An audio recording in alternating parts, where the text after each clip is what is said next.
Hi there. Today I thought I'd do a quick review of Dominion, which is a new game, or a fairly new game. That's been developed by Vanguard Miniatures to support their 3 mil sci-fi range. Um, this is a quick play introductory game, just so you can get some troops on the tabletop and start chucking some dice really. I know that the main or the full rule set is being worked on, and it'll flesh this out a fair bit and add a lot, well, not a lot, or maybe a lot of detail, but hopefully not complexity.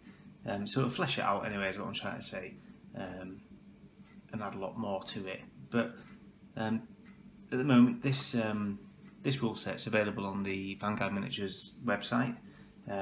So if you just go on there, and I think it's in the shop part, as if you have to buy it, but it doesn't cost anything. And you go through the purchasing process, and then you just download it for free, which is pretty straightforward. Apple has made it sound complicated, but it's not. Even I could do it, so it can't be hard.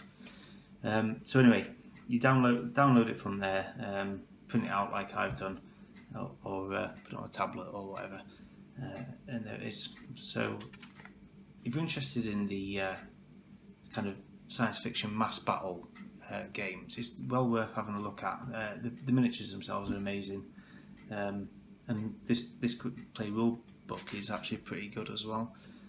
Anyway, enough of the sales pitch. I don't even work for them. So what it's called is Dominion, the Wars of Tusculum Nova, and what we've got here on page 1 is a load of the narrative or the background fluff, basically, that kind of puts the war that you're going to be fighting into some sort of context. Which you can make up your own if you want, but this is what they've gone for. It's pretty interesting. Just a bit of background, really. Moving on, got some examples of different noble houses, basically, or the different factions that make up the universe that's been created, and different colour schemes and things like that. I've gone for this one, the Triumvirate of Aquilae, which is a purple and white. It's the most difficult one to pronounce out of all of them, and typically that's the one I've gone for. So yeah, I quite like the purple and white. It just looks cool. Yeah, so there's those, and it gives you a bit of background about them as well in these little blurb bits as well. Okay, moving on to the world itself. This is the world that in the background all the noble houses are fighting over. The world of Siren, just a bit of background for it there. And it goes on to the troops themselves now. The troops are called Novan Elites. They're genetically engineered super soldiers, basically. And each noble house has a legion of them, which all fought together. But they've erupted into a civil war, basically. And all fighting against each other and backstabbing each other and things like that. So yeah, it goes into a bit of the origin there, how they came about, how they were developed and stuff. And then there's this double page spread, just the way I've got it in the book, because I printed it out. It shows the 7th Legion of the Duchy of Crescent, and it's basically the ship they're all in, and basically it's just a big order of battle of all the stuff, and there's the other side of it there. It's pretty cool. All those little silhouettes. Bit more about the background to the Noble Elite troops themselves there, and then onto the organisation and how the armies are organised. It even says in here they're based on the ancient legions of fabled mythic Roman city-state. So it's based on a Roman legion, how the troops are organised. So you start off with an order, which is the field army, and then a division, which is equivalent to a corps, and then a legion, which is kind of like a brigade or a regiment, then a cohort, which is like a battalion, a sentry, which is a company, a maniple, which is a platoon, and then a section, which is a squad. And that's how it's all, and it fleshes it all out there and gives you a bit of background and stuff there as well.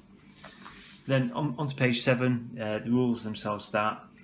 I'm not going to go through all the rules and explain the rule system to you. I just wanted to show the book really. It's pretty cool. So introduction there, unit profiles, how morale works, activations, all the different activations that your troops can do during a game turn, how movement's conducted, how shooting's conducted. And you can see it's a fast play rule, but I mean shooting is just that bit there.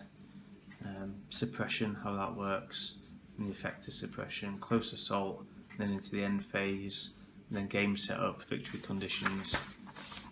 Bit of a terrain table there, some special rules for the different types of stuff, such as anti-personnel weaponry, anti-tank weaponry, armoured, artillery, blast weapons, elites, close assault, jump jetpacks, tank killers and stuff like that. Just special rules that give your little bases and your little 3mm figures a bit more character and utility in the game. It moves on to army building. This is one of the most interesting parts of it for me, is how you put these armies together. So how it works is I will do, in fact what I'll do is I'll get some figures out and we'll go through this in a bit more detail. I'll just quickly flip through the book and then we'll go back and then I'll actually put an army together and it'll make a bit more sense hopefully. So the main mana pools you have, which are equivalent of platoons, you have 3 of those, and then that makes a century. And for every 3 centuries you have, once you have 3 centuries of troops, you can then take a Legion Commander. When you take a Legion Commander, then that opens up more options from Legion support, so you get heavier vehicles and things. But we'll go through that. So we've got the Elite Infantry mana pool, which is your basic infantry.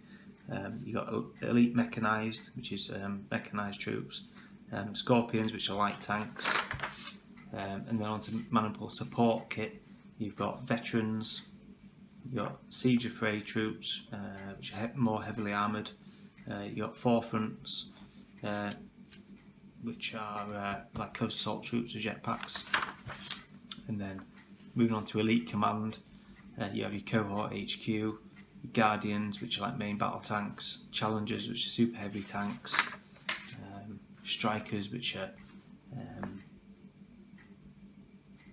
larger capacity, heavily armoured assault vehicles, so you can get a lot of heavily armoured troops in there. You got your Hunters, which are anti-tank vehicles, Maulers, which are assault vehicles with a transport rule, so they can transport troops. Your Hailstorm Battery, which is your mechanised artillery, and then Guardian Snipers, which are again anti-tank vehicles that are slightly more heavily armoured than the Hunters. And each one has its own profile and special rules there. And the big red button is its points value or its power level. So it's dead simple. Going on then, bit of a scenario. It's an introductory scenario just to get you playing. All your setup, your deployment, your objectives and victory conditions and all that sort of stuff are all on there. And then the last page is the unit stats summary. So you've got all your different bases there, all the special rules for them on the side and your points values and everything. It's all on there. Yes, it's dead simple. It is a really simple introductory game, but they're working on, as I said, they're working on the full rule set, which will expand on this. I think some of the core mechanisms will remain the same or very similar, but it'll add a lot more detail and a bit more interest in there. And introduce things such as aircraft and skimmers and all that sort of stuff as well, and air transportable units and stuff like that. So it'll be quite good. What I'll do then, I'll get some of these figures out and we'll go through how you actually put an army together for those that are interested. Okay, I'll be back in 2 ticks.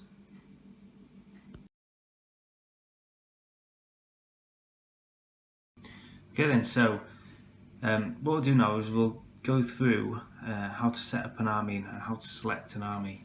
It's pretty straightforward, but I'll just quickly go through it, and you can just have a look at what I've got painted at the same time. So, army composition. What you do is each one of these is classed as a maniple, or as one option in the book there.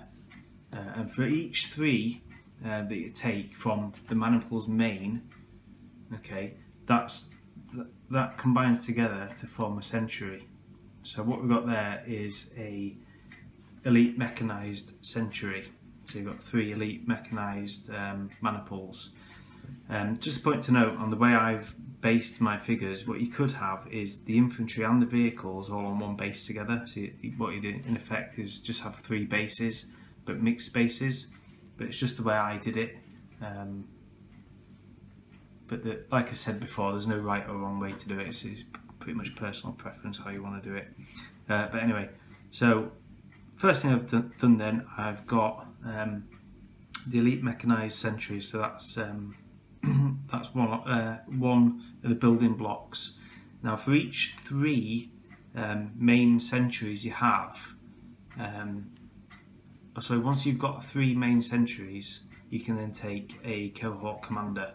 So the other 2 centuries I'm going to go for, just to show you, is an infantry century and I'll put these at the back there, a scorpion century, which is light tanks. There. So what we've got is 3 different types of main centuries, which are 3 different ones that are in the book there. So what we've got is at the back there, we've got the elite infantry, the mechanised, and then the scorpion century. Okay, and then because I've got those 3, that entitles me then to take the cohort commander. Once you take the cohort commander, that opens up a load more options for you, as we'll see as we go through. Okay, but what I'm going to do is I'm going to knock up a 300 point army, and we'll see how we build it up. So what I'm going to do first, I'm going to add another 2 centuries to the force. So first thing I'm going to add is another, let's put this book out of the way, I don't know if I'm going to be able to fit all this in, another mechanised century. First of all, there we go. It says 4 centuries so far, and because I've taken the cohort commander, it opens up in the back the elite command centuries, or the command main centuries. So what I could have a century of guardian tanks, or a century of challenger tanks, which are the super heavies. So that's what I'm going to go for, is a challenger century. So these are based slightly differently. These are on these 40 by 40 bases, because it's just one vehicle, just a super heavy. So there we go. So we've got the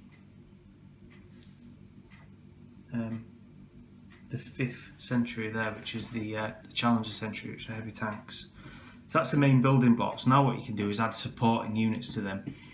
So for each one of these, you can have up to 7 supporting bases for each one, and we'll go through what I've chosen. So for the first infantry maniple there, which is this one, what I've gone for is first of all to mechanise it. Let's just move these out of the way. To mechanise it, I've given it 3 bases of maulers as transports, so that it speeds them up. And the whole style of this army is quite a fast-moving, mechanised or armoured assault force. So now I've given them those transports, they can now keep up with everything else. And the way I modelled my bases, I didn't put the little support guns and the little support tank on the base. So I imagine them all clambering into these vehicles, and the walkers, if you can imagine, some sort of electromagnetic attachment points on the hulls where they could clamp themselves on and be transported, or something like that. Use your imagination, but they keep up with them and move with them, or transported by them as well. Okay, so next thing I got for this one was a siege affray mana pool and a striker transport. So Siege of Frey are like really heavily armoured elite, the elite of the army, which are these guys. If you can see, it's a little bit dark in here. I'm struggling with the light. So that's those, and they're striker transports, which again are on a smaller base. So that mechanises those as well, so they can keep up. And then 2 bases of Guardian snipers. Now, these are quite expensive, these guys, but I thought if they're held in reserve, I could bring these up after I've taken a couple of objectives and hold them, and use these Guardian snipers with powerful anti-tank weapons to hold against any sort of counter-attack. That's the idea behind that whole unit there. So that's the first one. So in total there we've got what, 2, 4, 6, 8, 10 bases worth of miniatures there. So that's the first sentry, and that's just one activation for the whole thing. Once we go through the rules a bit, you'll understand a bit more about that. So my second sentry which was the mechanized mana pool. What I've gone for them, again, I've given them the Siege of Frey troops and the strikers. So I've got a little bit of elite support, and obviously they're mechanised as well in their armoured vehicles, so they can keep up. And what else do they give those? 2 bases of forefront assault troops. So these guys have got jetpacks, so they can keep up. 2 bases of those.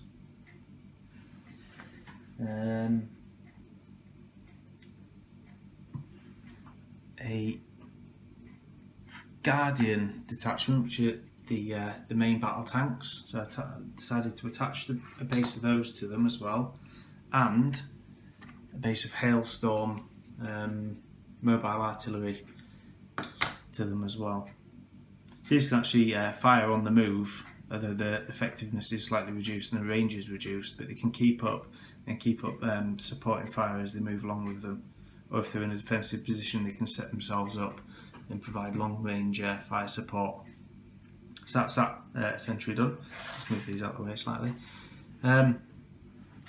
Third sentry then, which was the Scorpions, which is these tanks at the back. What I've given those is 2 bases of Hunters, which are the anti-tank vehicles. I've given those 2 bases of Hunters, just to give them a little bit more staying power, and if they get into a position on a flank or something, they can sit there and snipe away at the enemy. And that's all I gave those guys, just those 2 bases. 4th sentry then, which is my second mechanised mana pool, is exactly the same as that one, so I'll just quickly put those on. So again, we've got the assault troops, sorry, not assault troops, the Veteran of Frey, Siege of Frey, armoured troops and their transports. Base of main battle tanks, base of Hailstorm artillery, and 2 bases of assault troops as well, with the jetpacks to keep up. So you've got those 2 big main units there. And that's that for them. And then the 5th sentry, which is the heavy tanks, I gave those a base of anti-personnel Scorpions, just to back them up and provide a bit of protection against any sort of infantry that might get a bit too close. And there's the cohort commander there. So that basically comes in at about 260 odd points. I think I worked out 261 points, I believe, which leaves me about 40 points spare. Now, what we're doing, I'm part of the playtest group for this game, over on Facebook and on the forum. What we're doing is we're working out different stats for some new units. So a couple of new units that we're testing out and painting up are the Gladiator Walker bases. So I've got 3 of those. I'm not quite sure. I think they're coming at about 6 points each per base, and that you can add those to units to further bolster the points. And they're also working on ones for the Shadow Stalker, so Cyber Shadow Stalkers, which are the big Titan type vehicles. I've painted one up already. I'm really sorry about the light. I've lost the light while I've been making the video. It's got a bit dark, but yeah, there's one there, and they will easily bump the points up to over 300 points. So that's the one I've got painted, and a bit of a preview here. I've got a few more as well that I'm working on. These are the more Scout Walker type ones, and I've got 3 of those there. So that will easily bump my points up, I think, to over 300 points. It'll give me quite a few options to play with, and that's pretty much my army complete. Once I get those 3 done, that'll be my army finished, and I'm considering starting another faction as well, but we'll see how we get on with that. So that is about it. Hope that kind of made sense. If you go on the website, download the rules, have a quick look, it'll make a lot more sense, because it is really simple to put an army together, and the rules themselves are really simple as well. Yeah, that's about it. If you've got any questions or anything, just stick a comment below. I'll answer it as best I can. If I can't, I'll find somebody who can answer it and I'll get back to you. Yeah, that's it. Cheers for watching, and I'll speak to you soon. Okay, bye bye.